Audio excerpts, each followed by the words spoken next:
The hadith of Prophet ﷺ says, إِنَّ الْقَبْرَ أَوَّلُ مَنَازِلِ الْآخِرَةِ. The grave is the first part of the hereafter, of the Day of Judgment. If he or she is saved from the punishments and torments of the grave, then whatever is after it is going to be better and easier. He'll be saved from more bigger things. If he is not saved from the torments and punishments of the grave, then whatever is going to come after that is going to be worse.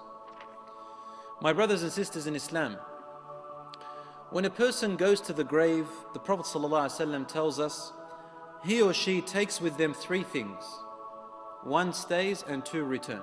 The Prophet ﷺ said, your family and your wealth return. What stays with you are your deeds, your good and bad deeds.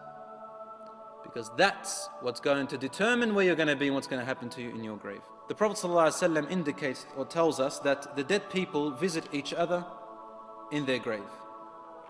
For he said, sallallahu alayhi wasallam, when you bury your dead, then make their kafan, make their shroud nice, and put on beautiful fragrance to them, make them presentable. For the people of the grave, yatazawarun, they visit one another. The Prophet ﷺ told us that a person who is being punished in their grave, the animals can hear him or her. Aisha radiallahu anha said, two old Jewish women entered my house one time in Medina, because they were neighbors. And they said to me, the people of the grave get punished inside their graves. So I said to them, you are lying. This is not true. People in their graves don't get punished. Then they left. Then the Prophet ﷺ entered, and I said, Ya Rasulullah, two old women from the Jews came to me and said, the people of the grave are getting punished in their graves. The Prophet ﷺ said, صَدَقَتَا إِنَّهُمْ يُعَذَّبُونَ عَذَابًا تَسْمَعُهُ الْبَهَائِمُ. They spoke the truth, those two Jewish women.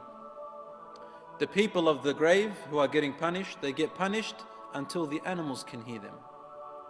So the human beings and the jinns can't hear them, but the animals can hear them every now and then. Now, I don't mean to scare you,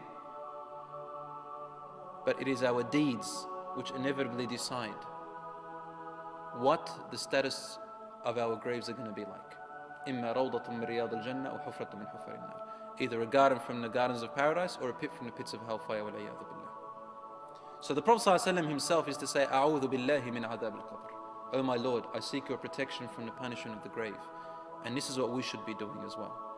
صحبي هيا أقبلوا جاروا يملأ الأكوان نورا وضياء والتحايا لبنات رابع أنتم اليوم نجوما في السماء أنتم اليوم نجوما في السماء وسعيتم للفلاح جاهدين وتعاونتم بحب وإخاء ربي بلغهم ثواب الصابرين.